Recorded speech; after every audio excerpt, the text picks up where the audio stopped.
Larry Bird and Isiah Thomas, two NBA legends, one locker room, and a front office clash that ended a coaching tenure before it ever really got started. Today we're going to dive deep into the story of why Larry Bird fired Isiah Thomas as head coach of the Indiana Pacers.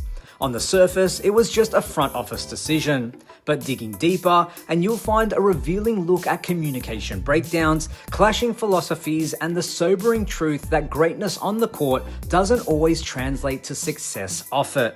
This isn't just a he said narrative, it's a window into what happens when two icons, each with championship pedigrees, try to work together and quietly fail. So let's rewind the tape. And while we're at it, let us know if you think Bird gave up on Isiah too soon.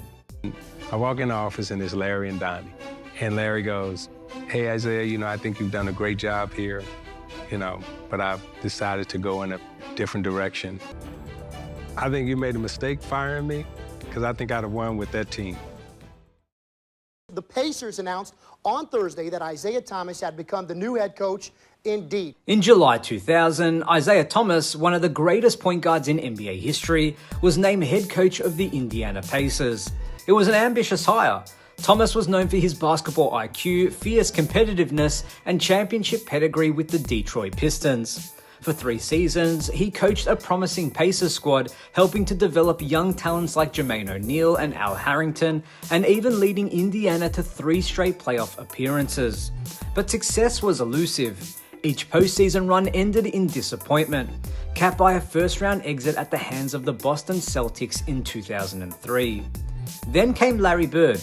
In 2003, Bird returned to the Pacers, but this time not as a coach, but as the newly minted president of basketball operations. Now keep this in mind, Bird had already proven himself in the front office, having coached the Pacers to an NBA Finals appearance in 2000. His arrival was supposed to signal a new era of excellence in Indiana. Instead, it marked the end of Isiah's run. Bird took just a few weeks to make up his mind. Before the 2003-2004 season even began, he had made a decision: Isiah Thomas was out. Bird's reasoning wasn't overly complicated. When asked why he let Thomas go, he responded with a line that said a lot without saying too much. "I just had a gut feeling this wasn't going to work." Now that sounds vague, but in NBA front office speak, it's anything but. That gut feeling came after a second half slump in the 2002-2003 season, where the Pacers dropped from 1st to 3rd in the East and limped into the playoffs. Thomas had earned a spot as the Eastern Conference All-Star Game coach that season, but after the break, Indiana went 14-19 and got bounced in round 1. To Bird, that wasn't just bad luck, it was a red flag. But Bird's decision wasn't just about win-loss records. He mentioned something else, something far more telling. He said, and I quote, "I spoke to him one day in a meeting, and I talked to him one day on the phone. The communication wasn't really there." That line raised eyebrows because it didn't just suggest a coaching mismatch, it pointed to a deeper issue, a lack of trust, alignment, and connection between two of the greatest minds in basketball history. Now let's talk about Isiah's side. He didn't lash out. He didn't go scorch the earth, but his words hinted at a quiet frustration. Here's what he said: "I'm disappointed he didn't give himself an opportunity to know me. I think he would have liked me had he gotten to know me." It's a powerful quote because it underscores the exact problem Bird had identified: a lack of communication. Isiah felt he was never given a real chance. Larry felt there was nothing there to really build on. And that's what makes this story so fascinating. You have two legends, two alphas, both with elite basketball minds, yet neither one could connect. Not even on a basic working relationship level. No lunches, no strategy meetings, just one meeting, one phone call, and a decision that changed the course of Pacers history. So why didn't it work? On paper, Bird and Thomas should have been a dream team together. Together they had 5 NBA titles, 3 Finals MVPs, and 24 All-Star appearances. But the relationship was doomed before it even began. Bird came in with a clear vision for the franchise. Thomas had his own style, his own culture, his own approach to player development. Those philosophies didn't align. And more importantly, the communication to reconcile those differences never happened. It wasn't personal, it was structural. Bird wanted more discipline, he wanted a longer-term contender, not a streaky playoff team. And from his view, Thomas wasn't getting the most out of a roster that included Jermaine O'Neal, Ron Artest, and Reggie Miller. In the end, Bird made a clean break and brought in someone he trusted completely, Rick Carlisle. A tactician, a communicator, and someone who, in Bird's eyes, could elevate the Pacers to a true contender, and we're seeing that even today with the current Pacers team. So what happened after the firing? Bird's gamble paid off, at least at first. Under Rick Carlisle, the Pacers won 61 games in the 2003-2004 season, the best record in the NBA.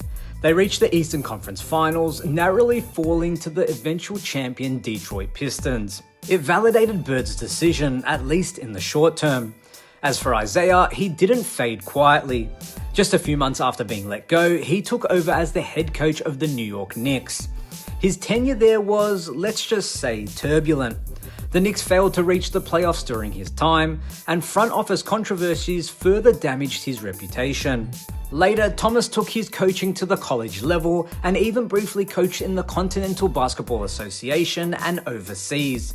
But he never quite found the success he had once enjoyed on the court. And maybe that's the heart of this story. Not all great players make great coaches. Thomas had the vision, the pedigree, the basketball brilliance. But coaching, and especially leading from the sidelines, requires a different skill set. Emotional intelligence, communication, adaptability, and sometimes humility. Bird had made that transition successfully. He coached the Pacers to the finals after all, then moved into a front office role and made bold, calculated decisions that largely paid off when we look back now by building perennial contenders. And that's where the contrast lies. This wasn't just a scandal. There was no dramatic shouting match, no explosive headlines. But that's what makes this story so important. It's a real-world example of how leadership at the highest levels often comes down to chemistry, communication, and clarity. Without those, even the most legendary resumes won't save a working relationship. Larry Bird didn't fire Isiah Thomas because of ego or rivalry. He did it because, as a leader, he didn't see a long-term fit, and he didn't feel a foundation existed to build on. And Isiah, to his credit, was willing to admit he felt the same, just from the other side of the table. In a way, both men were right, and both walked away with their dignity intact. But it's also a case study for fans, players, and organizations. Success in the NBA isn't just about talent or experience. It's about alignment, vision, and trust. So what do you guys think? Was Larry Bird too quick to pull the trigger? Did Isiah Thomas deserve more time? Or was Bird simply being proactive in saving the Pacers from mediocrity? Let me know what you guys think in the comments, and if you enjoyed this deep dive into NBA history, give the video a like, subscribe to the channel, and turn on notifications so you don't miss the next one. This is Basketball Network, I'm Damian Peters. As always, thank you so much for watching, and we'll see you in the next one.